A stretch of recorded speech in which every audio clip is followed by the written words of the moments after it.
Alrighty, back with part two of order following. So before I carry on, I just wanted to draw your attention here to the badge that's stitched into the shoulder here. As you can see, it's a black flag.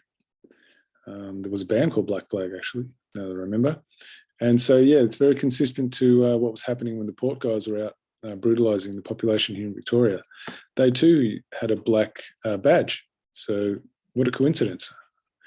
Yeah, and I only sort of seem to be noticing this in the last couple of years. So anyway, let's move on to the next slide.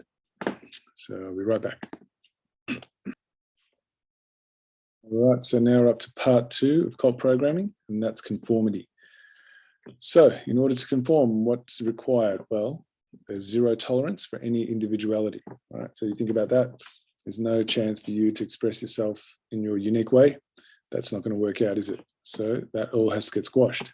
So how do we do that? Well, we strip you of your entire identity, the way you knew yourself to be. Up until this point, no longer exists. The military even comes out and tells you in their face, like, we'll break you and rebuild you. And that's what they do. And so, you know, you're getting what you're going to get. For some reason, we're told that that's a virtuous thing, aren't you? And most people believe it. Although if you do the quiz of like a lot of people in the American military, they say it's because they were too poor to be able to afford to go to college. So talk about that for a carrot, huh? Not a surprise, is it? Get the desperate in there, the expendables. So then you've got strict adherence to cult belief. So yeah, they'll basically make sure that you need to, for your survival, really, you need to do as the cult tells you and what they believe, and that becomes your belief.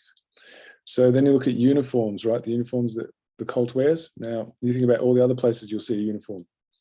You'll see one in the corporate world, in hospitality. You'll even see it in trades. Yeah.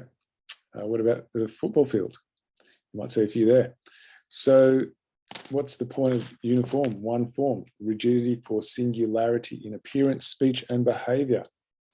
So this is all, a deliberate act in order to get you to be as one. But what are you serving, though, when you're as one? Are you serving the common good, that which we all seek, that is freedom and peaceful coexistence, or are you seeking to dominate someone else? I'm going to say it's the second one. And then have a look at the word culture, right? What's it derived from? The word cult. So here we go. The whole time we've been saying, oh, it's just culture. Oh, I love a bit of culture. Well, it's actually a euphemism for organized conformity. Anyone ever been bothered about culture before? There's probably a good reason why now. Hopefully that helps you see that. Then you've got the code of conduct, right? So who invented the codes? The Bar Society did. Yeah, what a surprise. And so what kind of codes do you see? You see sporting codes, don't you?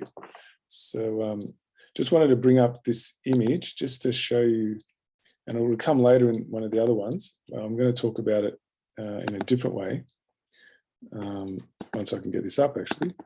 And then just to show you the uniformity, right? Have a look at the way the guys got their hands, right? Even the way they put their hands behind their back. See that?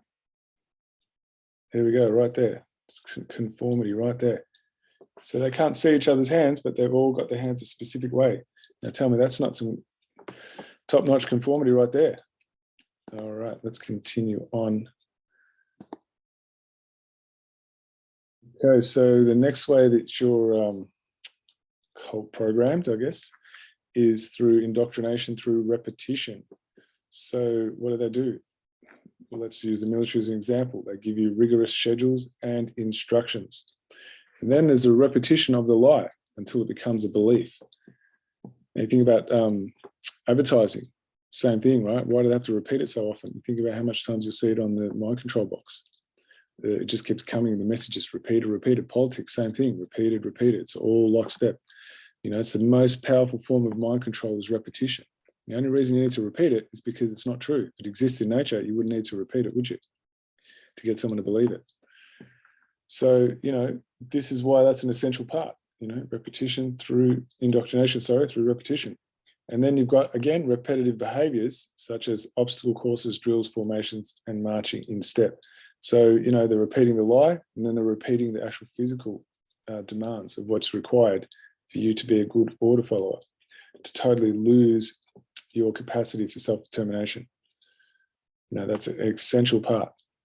And then once you get to that, you've got the repeated phrases, chants, and songs, that place you in a rhythm, in a vibratory energy. And what they've discovered is when you put people into something that's bigger than them and that's all synchronized, the power is so overwhelming they can't help but to be dragged into it and be a participant of it. So now you think about things like church. What happens in church? They sing hymns, don't they? And they read stuff out of books, and they say prayers. Well, isn't that just repetition? And when you're reading the prayers, it's in a rhythm. Same with the songs. They've got a melody. The melody is usually uplifting. And then you're not really thinking about the words, right? What they're saying. You're just starting to believe, well, I'm getting these amazing feelings. So these words, they must be true. This is how it works. And that's that building of resonance, right? That's locking you in step. So now we're going to move on to the next one, which is trauma. So let me bring that up. Just going to pause until I do. So here we go. Let's see what they do with trauma, shall we? So they give you high levels of activity to the point of exhaustion. If you ever can recall ever being exhausted, what that's like, and just how vulnerable you are and the weakness you feel, you'll just accept anything.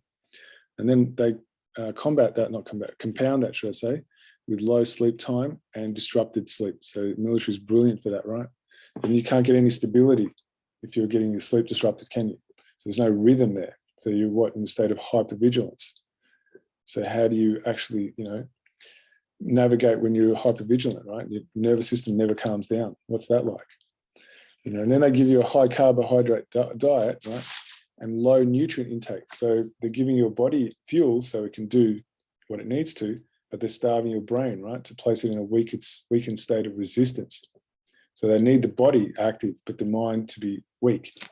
So now your body and mind are unable to resist the dictates of the cult, So they're exhausting your body, they're giving it just enough to keep moving, and they're exhausting your mind, Brilliant techniques, guys.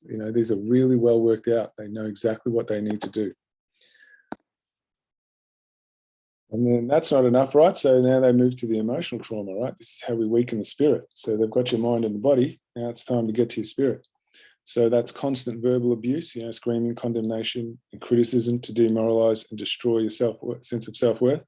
Have you guys ever had, if you think about it, anyone screaming in your ear, what that does to you, right? That really violates you in the deepest and most penetrating ways. And so then you're, like I said, in that perpetual state of hypervigilance, not only physically now, but emotionally and spiritually, and then you've got these unexpected and shocking scenarios, creating a state of emotional and psychological instability. So, they'll might just wake you up at like 1 a.m. and all of a sudden you've just got some real emergency to tend to, everyone's got to do it. And you're just like half asleep and you just got to snap to it. Imagine that just constantly being pushed on you. Then you've got that's basically the creation of a perpetual atmosphere of fear.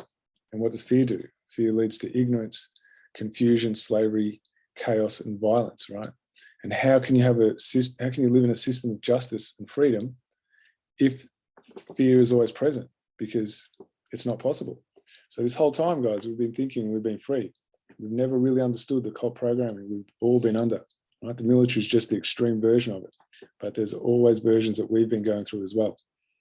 And so we've got one more to do, and then we're nearly done with this one. All right, so here's the piece de resistance, right, guys? So now we've got you as awesome order followers, right? What do? They've actually got their mockery of the police and the military. Your masters do.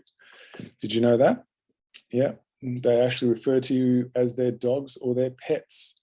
So to them, they're like, attack when I tell you to attack, dog. Sit when I tell you to sit, dog. Sleep when I tell you to sleep, dog. Eat when I tell you to eat, dog. So now you're one of their useful idiots. That is what you're being consigned to do. All right, that's it for this one.